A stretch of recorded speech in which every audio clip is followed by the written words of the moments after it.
Hello all, and welcome today to this National Library of Ireland lecture, Seanchas na Caorach, being presented by Dr. Michael Doherty, Emeritus Full Professor of Veterinary Clinical Studies at University College Dublin. I have had the privilege to be able to attend this lecture before, and it is an incredible insight into the tradition of sheep keeping and sheep farming in Ireland, its history, its practices, and it is very clearly Dr. Doherty's way of sharing a passion for the subject, both of himself and of the teams of sheep farmers and shepherds from Donegal, Mayo and Tyrone. He is consulted to compile this record of folklore.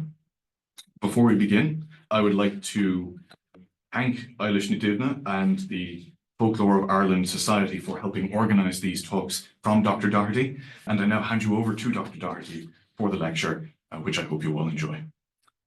Thank you, Tag, and thank you to the National Library of Ireland team. Bhailim Hain, ma we has o crea gawl Eilish Nadivna, agus common label de Gerin as an curu han lek Shaw Horch. I would also like to thank Eilish and the Folklore of Ireland Society for giving me the opportunity to deliver this lecture. It's a lecture based on research that I've been undertaking over the past 18 months as part of a Masters of Literature programme in the UCD School of Irish, Celtic Studies and Folklore with Dr. Tibor Fawcett as my supervisor. Within the time available, I've selected a few stories by way of illustration to tell you, but I can assure you that there are many more stories to tell.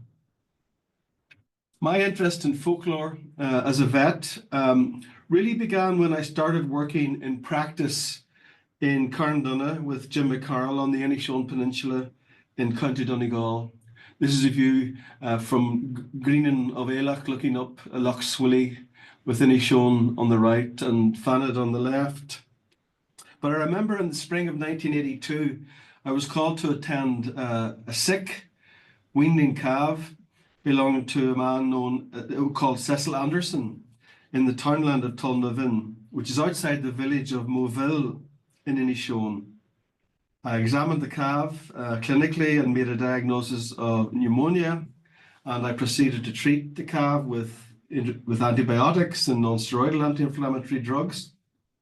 I asked Cecil to call me at the Carndonagh clinic the next day, and as I was leaving the farm, he thanked me and told me that he believed the animal had been blinked, and he was also going to give her a drench consisting of a mixture of garlic and soot.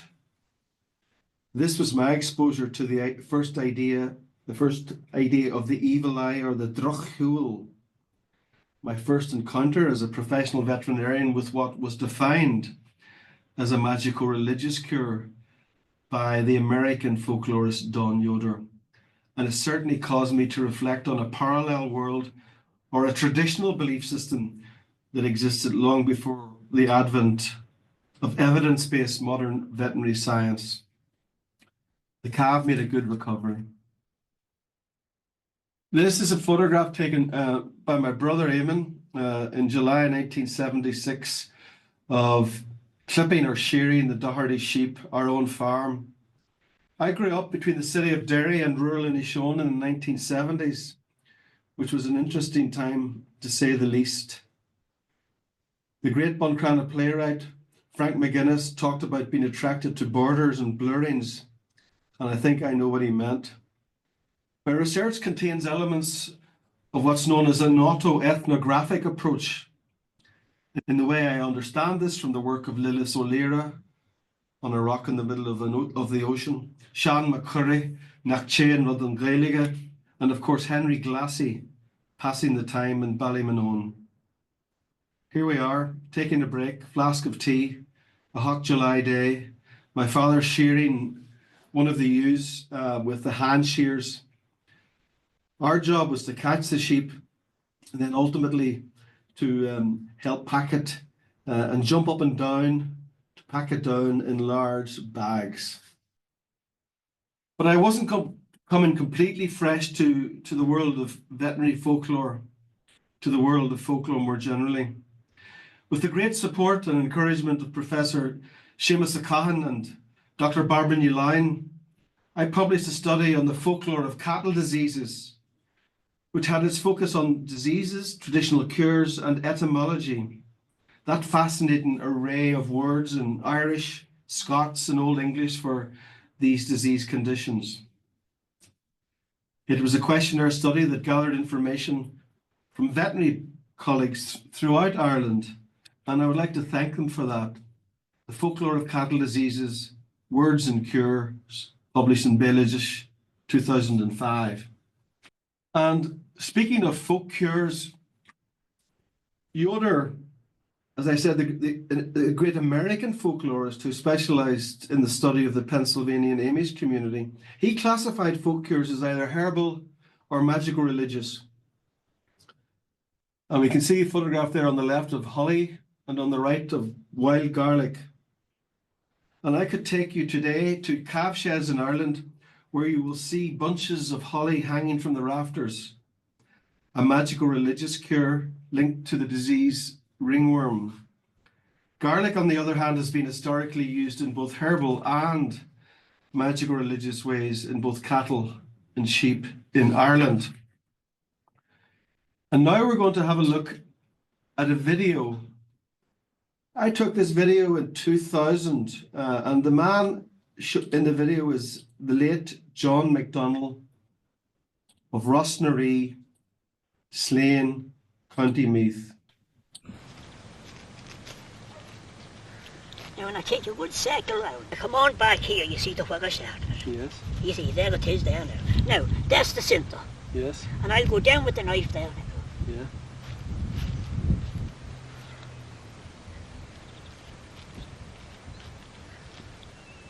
Ground is hard. Ground is hard. I'll take that now in my hand.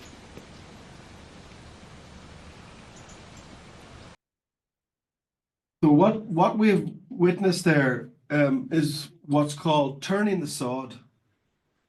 And the idea here is this magico-religious cure has been used to treat a common foot infection in cattle called foul in the foot. And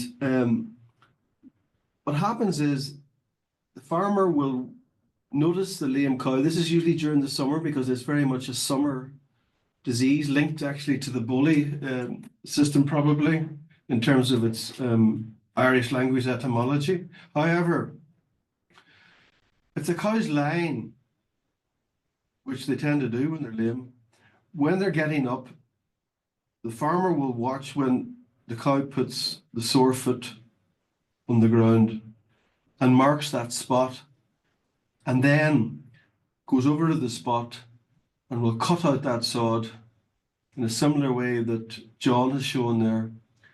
And then the sod is taken away and thrown out of the field, or sometimes thrown up on a whitethorn bush. And a prayer is said. And really, I remember at the end of that video, John MacDonald said, if you have the belief, that's the most important thing. And interestingly, I recently came across a similar description described in a book called The Pattern Under the Plough, a study of folk life of East Anglia in England by George Ewart Evans, and that was published in 1966, which is interesting. Linguistic evidence can shed light on disease history. This is something that I certainly have an interest in. And the slide here speaks to a publication by O'Moran in Religious in 1943. And he was looking at what was surviving of the bully system of agriculture on Achill Island. But he spoke about a disease that resulted in the pining of cattle. Cattle that lost weight, were losing weight, or failed to put on weight. And the bully system, the backdrop of it was cattle moving from the dunes, the shore, where they would be seen to be thin, and moving up to the bully village on Chlóigh Moor, where they would recover, and then another problem would arise and they'd go back down again. So there was this movement from shore to hill. And he talked about words that he'd picked up, galra dui, duras, galra dui, and he made this point: only by one who knows both veterinary science and the Irish language can the origin of the names be solved. And I felt when I saw that I could maybe bring something to the field. Linguistic evidence has been used by archaeologists in the study of prehistory of African ruminant livestock. And my conclusion on the echo story was that nutritional deficiency disease probably acted as a subclinical backdrop to the Boolean tradition.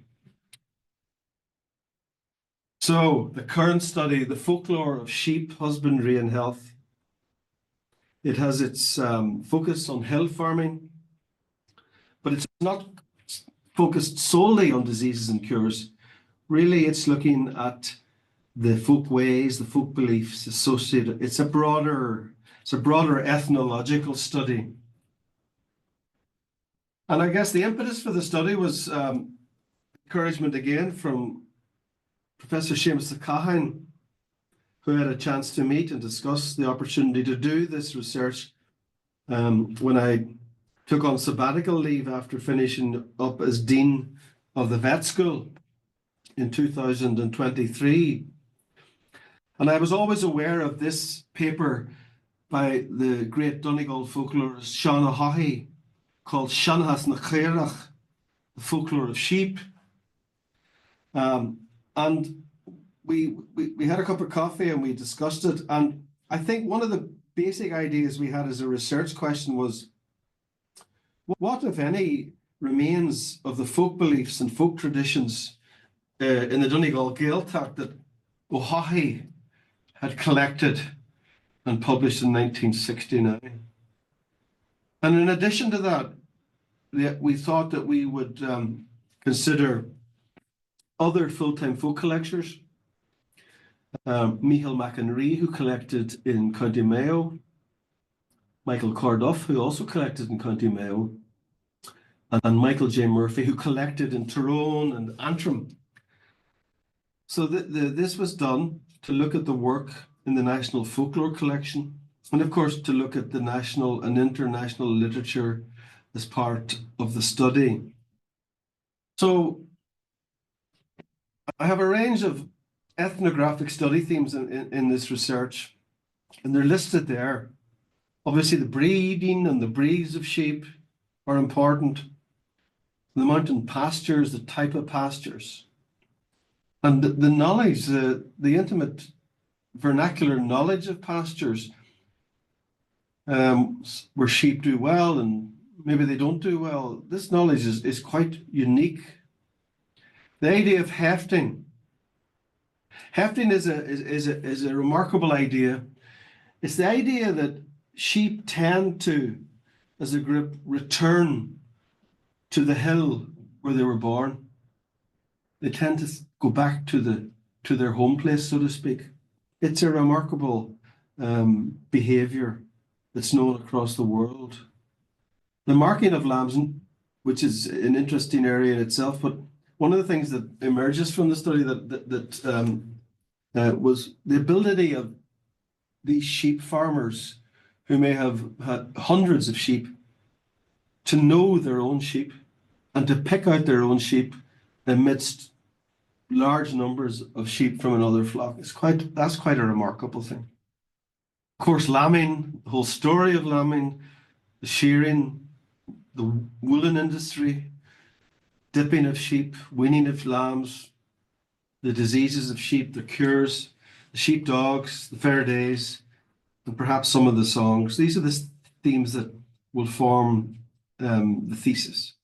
And in that photograph, where we see one of the joys of shepherding in the spring is the sight of a gang of gambolling lambs at play.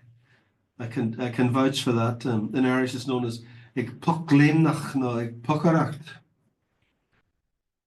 I have decided to present the work and indeed the thesis itself in the context of the cycle of the seasons, because it's a natural perspective of a shepherd's life on a hill farm. And as a vet, speaking to sheep farmers, and when I would go on a farm, that would be the approach I would normally take, just taking them through the year, what are the issues, etc., from autumn, winter, spring, and summer. But as part of the study, I'm also interested in what we might call the special bond or relationship that is the human-animal environment, and what we can find out about that from this study. And that photograph there is of one of the farmer respondents, Michal de Burka, from the Port of Chlóigh, County Mayo, Gaeltacht. And I think one can see the connection with nature and really a very special relationship that exists between the shepherd and the sheepdog. Perhaps we'll talk a little bit more about that later. So, who were my respondents, the sheep men who formed part of the study? I undertook interviews in the spring of 2024 in both Irish and in English in a number of locations. So this is the Donegal group of sheep men, and they are all men. We can see Ona Chlóigh, who took me up to look over at Chlóigh, where he grazed sheep across there on the cliffs. Owen's from Teelan in South Donegal, the Gaeltacht there. Next to him is Robert Carey of Caorach in Inishowen. And Robert is proudly holding the Horace Plunkett Award that he received for his exceptional contribution to the development of the agricultural cooperative and the advancement of agriculture in Inishowen. Beside him is Jackie McDade of Shandrum in Inishowen. Jackie, in Inishowen, it's quite common to have what's called the lasagna, or the nickname. And Jackie's nickname is Weaver.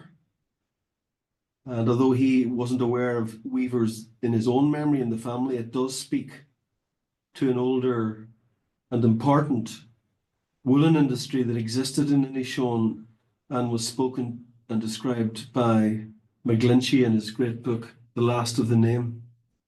Then there's Aidan Doherty Hooton. Aidan's my uncle. And then on the right, we have a photograph of Pádraig Ó Cravshay, Paddy Bonner of Bin Gu, Condagunanal, the Gaeltacht Lar. And in the house waiting for me were Sean O'Cravshay and Connie Toland. The Mayo respondents, the team, Tom McDermott of Derryhilla, County Mayo, Seamus Amongan of Duchuma, County Mayo, Michal de Burka. Actually, Michal de Burka, we had a good chat on the phone. Setting these up, I had the help of the farmers' vets. I knew some of them personally already, but obviously phone calls before the visit to set everything up and make it clear what we were going to try and do after getting ethical approval, etc. But Michal was interested in my nickname as a Doherty.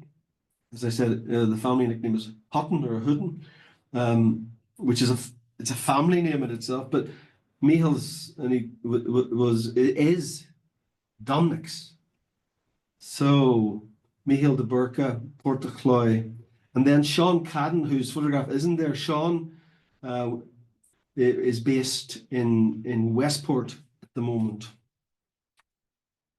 I also went over to County Tyrone, into Glenelly, a beautiful part of County Tyrone, near Plumbridge, and I spoke with Brendan Gormley on the left, PJ Kearney, and John Gormley at John's house in Ballinassullis, Glenelly. All these recordings have been safely archived in the National Folklore Collection with the great assistance of its current director, Johnny Dillon. So really then, just to, as I say, pick out some of the stories that have emerged, and beginning with the autumn period and for the shortening day length in autumn, really it heralds the onset of the breeding season in sheep. And it would be typical for on the mountain for rams to be put out around the second week in November. Of course, this leads to a sensible, evolutionary sensible gestation period of about 5 months. And the lambs are born then, usually in April, when the weather hopefully is more clement and there's a growth of mountain grasses and heather. Lambing beginning on the third week of April wouldn't be unusual. It's the busy breeding topping season, as it's called, topping, for the hill sheep farmers. It's the season of the September ram sales, and in anticipation of pregnant ewes moving up to the mountain again, often from a lower area where the rams have been with them for the winter, moving back to their heft, to their unique special place. Now, the autumn, of course, brings certain challenges. It brings the onset of first frosts, and that can challenge the health of the sheep. The breeding season. This is a fine-looking ram here. A blackface, Scottish blackface ram. There's a sense of good-humored rivalry that emerges about breeds and their value and identification of it. And it's a theme that would recur throughout the study. The Donegal Chlóigh men praise what they call the County Mayo blackface breed, the Mayos, which they source from Achill Island. And they would say, Nílan Corp Comorshan, Tashid Nias Fossa Chanyal. They're not as big in the frame and they're easier kept on the hill, they're easier lambed, in their opinion, than traditional Scottish blackface breeds. The stories of the sheep breeds, run a lot deeper than that. And this is an extract from the book, The Last of the Names. It's a great book of Inishowen history and folklore by Charles McGlinchey, and it was edited by Brian Friel initially. But McGlinchey speaks to this.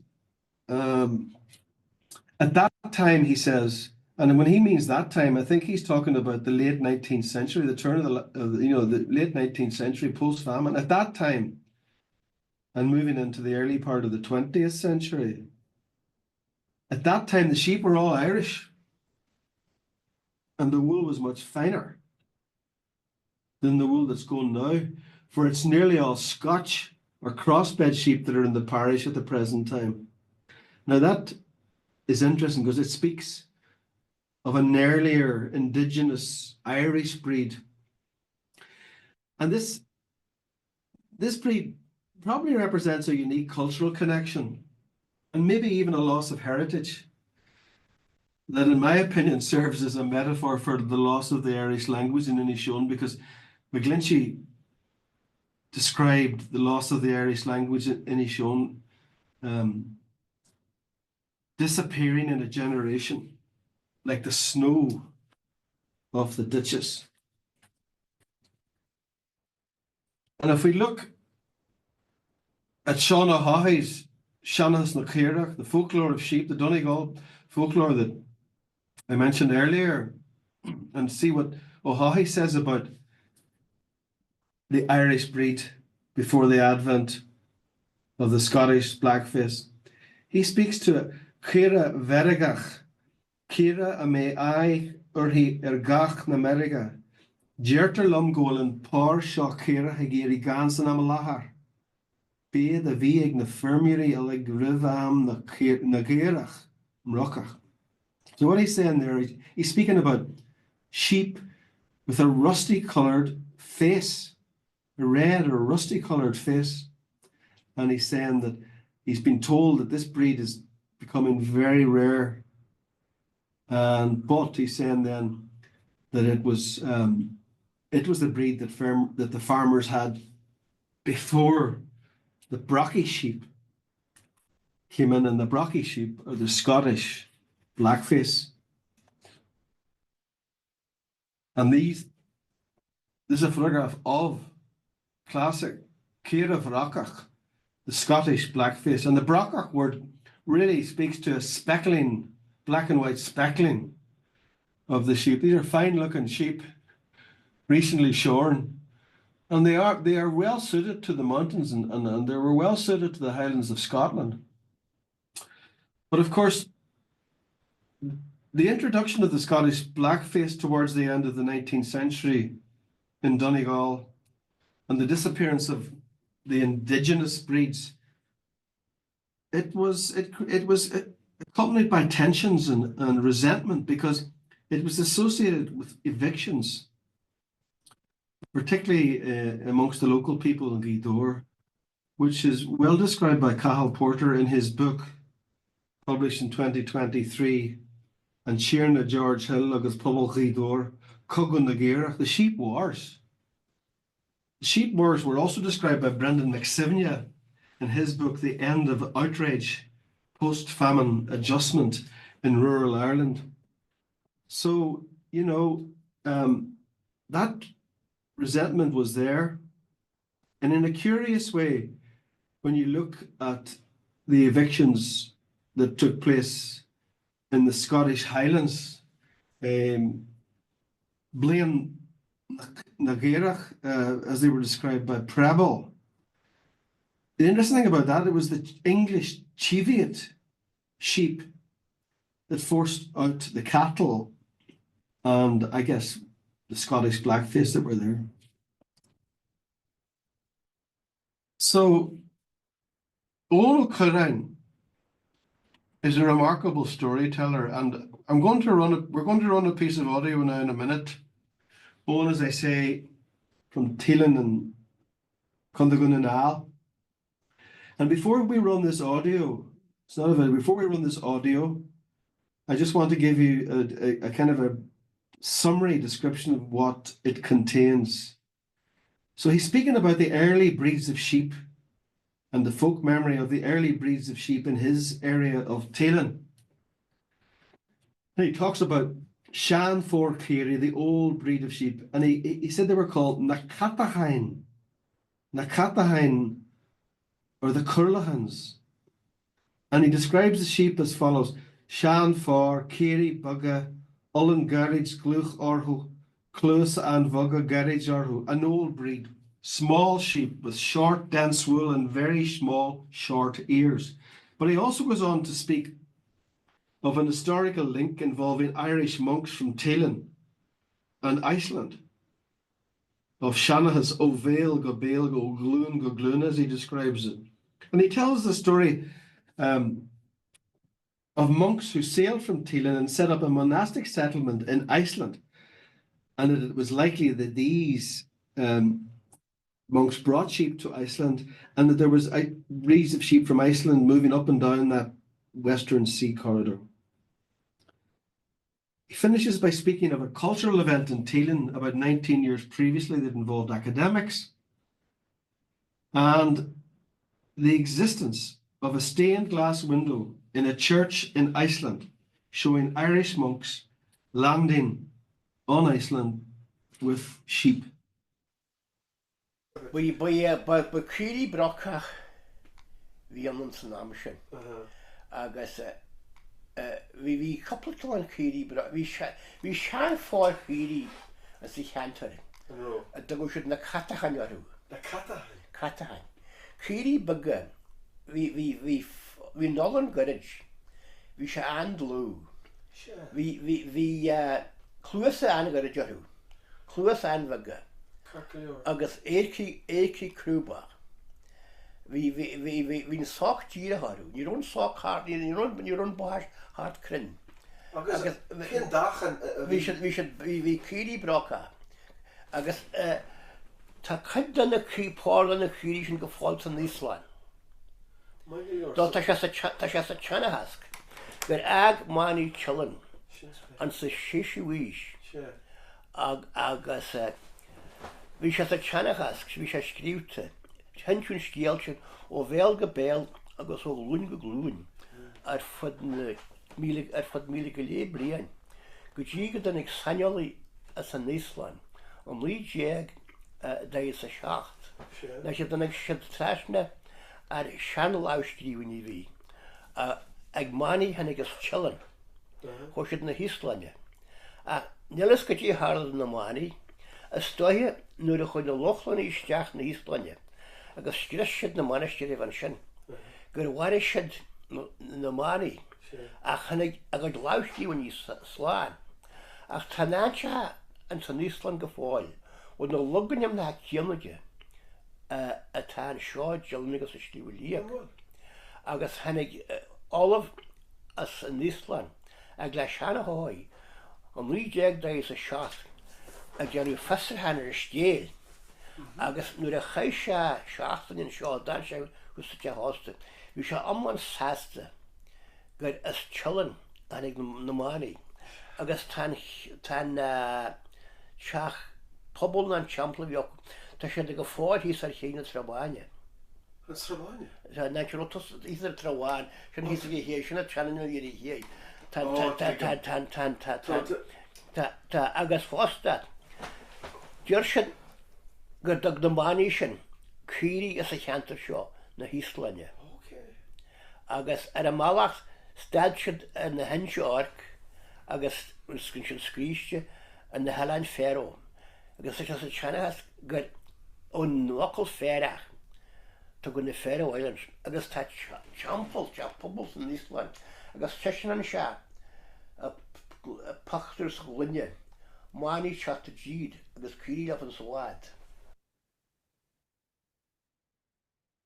So that's a remarkable story, and obviously the visiting professor from Iceland met Chlóigh in the 40s, and this connection with the Vikings and the Faroe Islands is quite an interesting one. So this slide, question mark and Cladóir. So Sean Cadden also has a great interest in the early indigenous breeds, and there's a question mark about the Cladóir breed, and certainly there's a lot of work going on at the moment to discover more about them. But really, the Cladóir is described and exists at the moment as a breed that would have been recognised in Galway, in Connemara particularly. Sheep that graze the shoreline, that ate seaweed. And this colorized photograph from the Aran Islands going back over 100 years, it's a little bit indistinct, but one of the things about it is that the sheep in the foreground, there is a redness to the face. So he is working with others on the idea of establishing the Cladóir as a rare breed, and there are some data work done by Seanchas which does lend support to the idea of a link with Scandinavian, the early so-called early Celtic sheep, the Soay, the Shetland, the North Runnelsway, with the Cladóir. So the image below does resonate with O'Hahay's Ciara Verigach. So that work by Sean Cadden continues. So the autumn, I suppose, in terms of health, one disease that really appears significantly in folk memory and is a disease called Braxy. This is a bacterial disease, and if sheep ingest frosted grass and they don't have any resistance to this disease, they succumb to really a very severe sepsis, for want of a better word, and they will die very, very quickly. And this has been recognised for hundreds and hundreds of years by sheep farmer, and linking it to the frost and the autumn, the first frosts. And Owen Curran, who we've just heard from in Teelan, like all the farmers in the study would have been aware of Braxy. He called it an galar brac, and he was aware of its association with the onset of frost on pastures. Nura hago and shuck, as he said, when the frost came. But he also described land that in his opinion was prone to Braxy as tallow brack. And he spoke of the first frost at the start of the year, describing it as Chlóigh, and Kate shuck at Caorach na bliana, this grey frost, when sheep would die suddenly, which they do with this disease. They show very little symptoms. So lots of folk memory there around it, but also listening to Caorach O'Cravshi and Connie Tolan and John O'Cravshi at Bangúg, the memory of the use of garlic cloves inserted under the skin around the tail and bandaged as a means of preventing a similar condition, which was described as an galar brain in the Blue Stack Mountains in the Giltucht Lar. But of course, excellent clostridial vaccines have been available for many years now to prevent this disease, and they are generally widely used by farmers throughout that, so to prevent the occurrence of that disease. So the winter, and give it a little piece here from a book called The Shepherd's Life, A Tale of the Lake District, James Rebacks. Snow. Shepherds fear and loathe deep snow and drifting winds. Snow kills, it buries sheep, it buries grass and makes them more dependent on us for survival. One of the remarkable things looking at Sean O'Haughey's paper and all the material in the National Folklore Collection and the recollections of my sheep farmer respondents is that heavy winter snow was much more common in the past than it is today, which probably speaks to climate change, in my opinion. The relationship between the shepherd and the weather and the sheep and the weather is an important one in the context of that bond. And now we'll listen to a story told by Jackie McDade about a very special sheep who really had the ability, amongst a flock of hundreds, to predict when the snow would fall and when the thaw would come after. This is a flock sheep that we had on the mountain. We have several flocks, but this particular flock, there was a remarkable sheep in it. She had a black shoulder, which is not unusual, but you get black spots in sheep all over, you know. But this was a ewe that I took particularly attention to because she seemed to always know how the weather forecast was, what was happening. Because in the winter time now, if there was a snowstorm coming, she arrived home about a couple of days before the snowstorm, and you could always bet your life on it that for years that the snow was coming when she arrived home to the farm. And just when the thaw was on the way, you would see her moving back again, and that the thaw would come then and she'd move back to the hill. But that went on for years.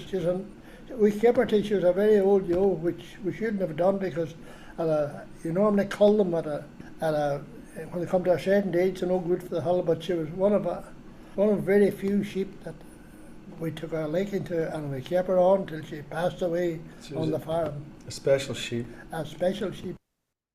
And that is a remarkable story told by Jackie, and I have to say he's very fond of all his sheep as well. So the idea here is that this one sheep would walk about 4.5 miles from the hill to his home place in Shandrum, which is outside, north of Buncrana. And subsequently, they would know the snow was going to fall on the hill. But then in advance of the thaw, she would go back again, which is truly remarkable, given that she's one sheep. And they kept her until she was 14 years of age, and she just died naturally on that farm. And, you know, there are reports, O'Hahi's paper does speak to this idea of weather divination, and Jackie also tells the story that he went to the hill one day in the spring. He always worked on the hill in his bare feet. He found it more comfortable. And he went up to the hill, his father was ploughing, and it was a nice sunny spring day in May. And he went up to the hill and he noticed the sheep were agitated and clumping. And he came back, just having checked they were all right, and spoke to his father. He said to his father, I think there's a storm coming. And his father said, no, sure, look at the weather. The sky was clear and blue, but a storm came. So the notion that the idea of animals being able to predict or sense weather changes is one that's actually getting significant research attention at the moment. I saw an article recently from the Max Planck Institute in Germany, and they're looking at predicting earthquakes and all sorts of things. So there's a lot we really don't understand about these remarkable behaviors of animals. This is a. So then, as I say, just continuing to pick out some stories from the material I've gathered. This one in Caorach. So we're now in the spring and the lambs are arriving, and it's a very busy time, of course, and a time that is such an important one for the shepherds. So this piece of writing, it was collected again by Sean O'Hahi in 1975. It's obviously it's digitized, so there's a wonderful digital collection now available in the collection. He collected from a man called Joe McCarthy in Cladóir, and it tells the story of how the Bridget's cross was used by some people. And so what they would do, they would get pieces of the Bridget's cross and really cut it really finely and mash it up into almost like a powder. And then it was given to newborn lambs, almost like a little small amount of drench to keep them from disease. The use of the Bridget's cross in that way. And now the black lamb, and Tuan Du and Tuan Dove. There's quite a bit of variation on what people feel or thought about the birth of a black lamb, whether it was considered a good sign or a bad sign. Indeed, if you look at the early literature, black wool was valued in the making of shepherds' plaids in Scotland. But let's listen to the little piece here from Michael de Burca, Port of Chlóigh, Cundaway, when I asked him about Antún Du. Na goja, na camia, gus na bigane. Abershonerish. Na goja, don't steal him. Na goja. Na camia, don't buy him. Ach na bigane, don't be without him. And Tuan Dove? Ah. Shin special. Shin special. I think you can make of it whatever you wish. and you can reflect on it. But that was Michael's his own reflections on Tuandu and Tuandov. The title here, One Health, that's a term we use now as vets when we think of the interface between animals, human health, and the environment more generally.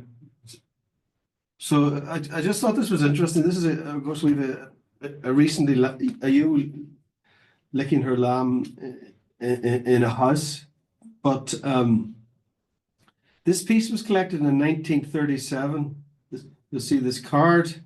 It was collected in County Galway by O'Flanagan in Kiltartan.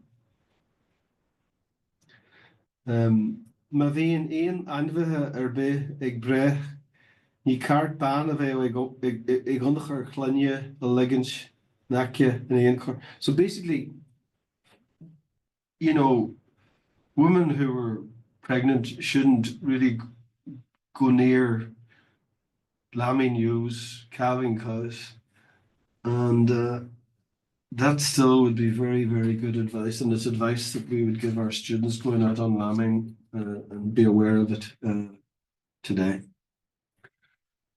There are some just lovely wee stories that are there too, and this one from Falmore, collected by Michael McInerney in 1957, speaking to a farmer called Michael McAteer, talking about the lambs. And so basically the children would go out around the lambing time, and if they were to see a recently lambed lamb on the hill, they would get a gift, and they would get an Easter egg. So there was little presents for the children, you know, who came across the newly born, the wonder of the newly born lamb. And this photograph, I have to admit, is a photograph of a very young or younger Afric Doherty, agus Eleanor Doherty on the right, with eggs collected on a sheep farm. A friend of ours who's a great sheep farm in the Northumberland National Park in England, Jane McLean's farm. So the summer and sorrow. This is a photograph taken by my father of our sheep. It's actually on Inch Island, looking across at Fawn in Fahanwara, and looking up Loch Swilade up north. It actually isn't our land. We just had sheep on that land at the time, and the dogs are there. But the summer, you know, it's the shearing, it's the clipping, it's the time to dip sheep, it's weaning time, it's fair days, it's a busy time, and of course there are diseases that occur in the summer that generally wouldn't occur elsewhere. But you know, the story of the woolen industry is a big one, and probably could be devoted to a presentation itself. Robert Carey spoke about it. They all did, and really it's about the demise of it. I mean, the whole industry, you know, and how valuable wool was when they were young, and how it isn't anymore. Jackie McDade, the man who told the story of the special sheep, he told me a story that in 1946, a sheep farmer from near the Gap of Mamore in Inishowen got £3,000 sterling for his wool at Carndonagh Fair, which is absolutely remarkable. Jackie actually was a master shearer himself, and he spoke of the importance of identifying what he called the eek. This is the layer that acts as the guide for the shearer between the old wool and the new wool. It's an old Scots word, eek. But really, it's a sad story, because today it costs farmers more to get sheep shorn because wool, unfortunately, is virtually without value. And that's a dreadful shame, and it's a major theme.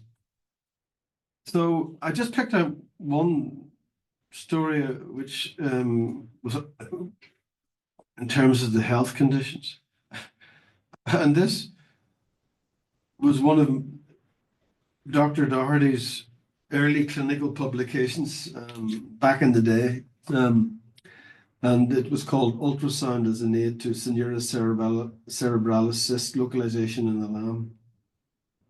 Was admitted from the Wicklow Mountains and in the summertime, and it had a problem that we decided was in its brain.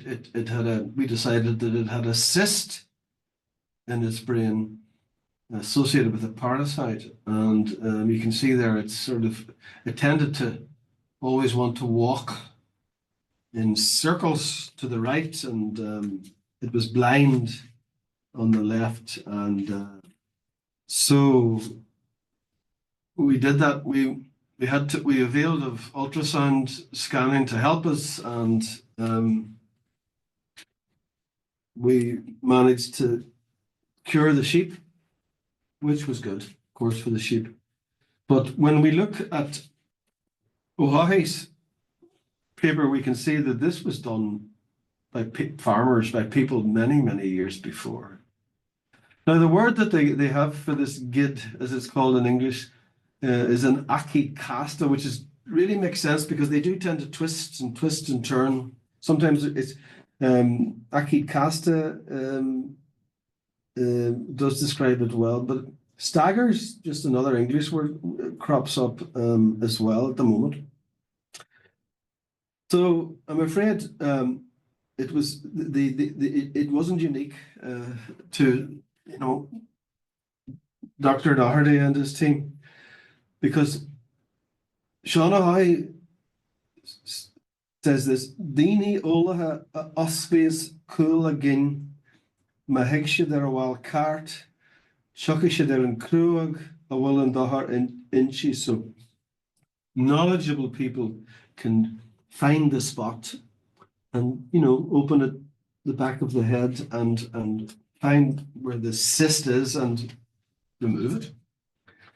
And so this was a good discussion I had with my farmer friends in Bungúch, the Gaeltacht Lair, because they had all seen it done. They had seen it done. Pádraig Cravshi and Connie, they had seen it done. They'd never done it. So again, I was trying to get a sense of who these Dini Olaha were, these skilled people, knowledgeable people. And of course, they mentioned the McAloon, the famous McAloon family. And this is a photograph from the National Folklore Collection of the great Sean O'Hay standing with the McAloon family in 1850. And so Pádraig Cravshi told me, that Connell, a man known as Connell Adasa, Connell of the dance, he was able to do it, and other members of the McAloon, a very talented family. But when I look at that photograph, another thing that I think is that it really speaks to a very special bond between the shepherds and their dogs. It's a lovely photograph, in my opinion. And speak to the dog. We'll speak about the dogs shortly. So I hope this unfortunate lamb here has got sore ears and isn't doing very well. Its fleece is poor, and this is a disease again that is very strong in the folk memory. It's photosensitization is the clinical term for it. But in Irish, in Donegal, it's known as Galar the Gat. And really what happens here is that sheep will ingest certain plant poisons, toxins, and then they get into the sheep system and into the blood. And then when they react then with sunlight in the skin, and you get really bad, essentially like a sunburn. The interaction between the chemical and the plant and the sunlight leads to this photosensitization. It's recognized in humans as well. And again, there's quite a lot of folk memory on it, not just in Ireland, but known as yellows in England and crinkly ears, and in Scots Gaelic, plotcha and galarbui, elf shot in Scandinavia. That certainly takes you back to the fairy beliefs, you know. But in the Mayo Gaeltacht, people didn't call it, the ones that I spoke to didn't call it Galar na Gat. They called it, I suppose, obviously Galar na Gluasa, the ear disease. But when you actually get to talk to the farmers, what's interesting is I suppose this speaks to observing nature, farmers as botanists, and farmers being aware of the plants that are good and others that are not so good, and the pastures that are on the hill, on the mountains, that are good for sheep, and others that are not so good. And that's an important idea. So in this slide at the top is a flower known as Druchtin Mona, the round-leaved sundew.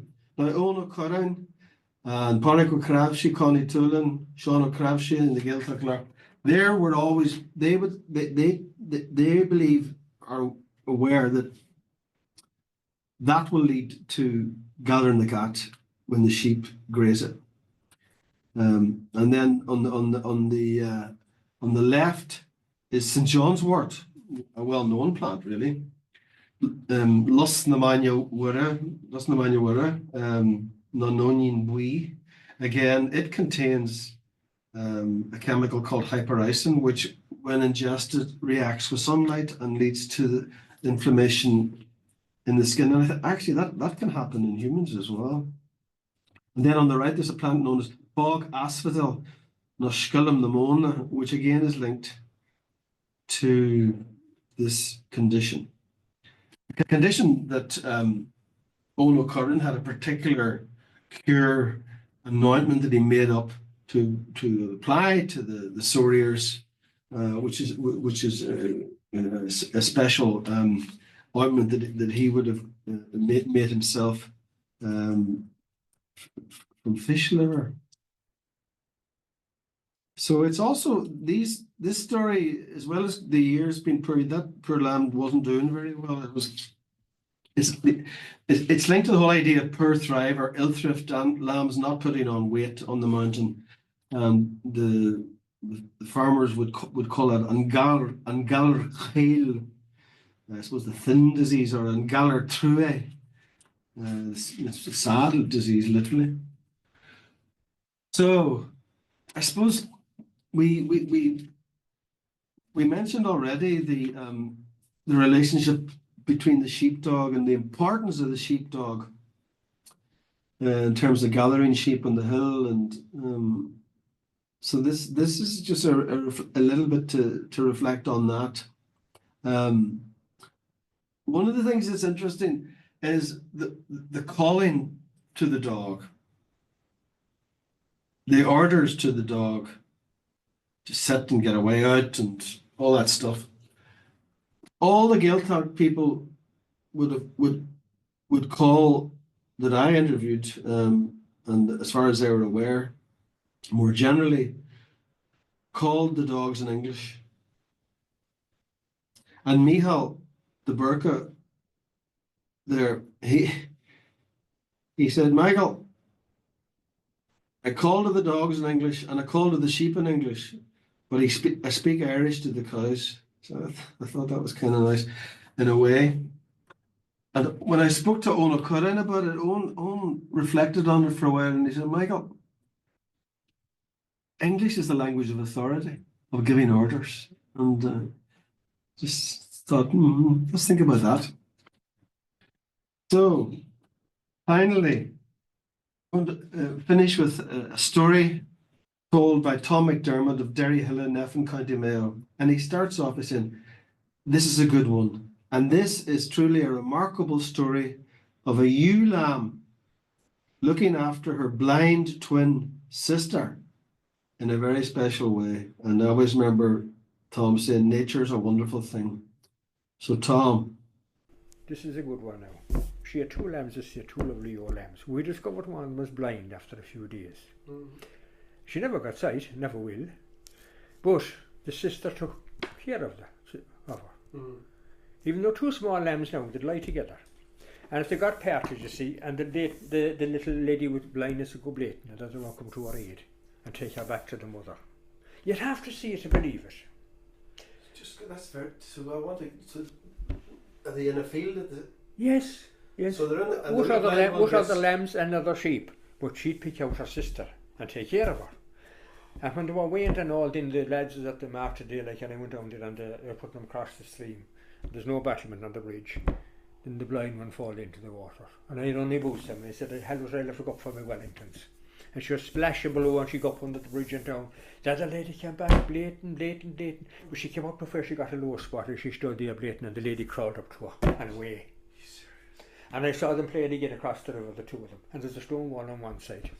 Jesus, I said, this will be dangerous now. The 2 chased like for the wall, you see. But the one with the good side is halt and turned back and the other one fall here. She kept her from the wall all the time. So we'll only pin together the 2 of them now. They're ready to land. But they will be next week now, the 2 of them. And it is a lovely story. And I followed up. I keep in touch with all these farmers. But Tom sent me on that photograph on the left beside Tom. Those 2 lambs, the blind one and her twin sister, have lambed down this year. And the blind, in the photo, you'll know the blind one is to the fore. You'll probably know just by the way she's standing that she's not, her sight isn't good. And then the sister is at the back. So it'll be interesting to see how it all emerges. But again, I think this speaks to that very special bond and the relationship and between the farmer and animal behavior and nature. So finally, thank you very much for your attention. I hope you found the lecture interesting. As I say, I've got quite a lot of material gathered, and this to some degree is a glimpse. But I want to just acknowledge people. I really want to acknowledge those sheep farmers of Donegal, Mayo and Tyrone, who I had the privilege of meeting. They just were remarkable, and I would consider them now more as friends than as respondents. I want to thank Dr. Tiber Falsett, my primary supervisor, Alba van der Heide, Johnny Dillon, Simon O'Leary in the National Folklore Collection in the UCD School of Irish, Celtic Studies and Folklore. Professor Seamus O'Cahain, Dr. Barbara Newline, my vet colleagues, Jim McCarroll, Paul McDermott, Eamon O'Connor, who helped me contact some of the farmers, Dr. Helen Graham of the School of Veterinary Medicine, who helped with some of the images, Professor Alex Evans and Professor Frank Monaghan of the UCD School of Agriculture and Food Science, who also helped me contact some farmers, and Movan Céile Clíana and agus Clan, Saive, Eleanor, Afric, Michael agus Colum for all the support and encouragement. Thank you very much.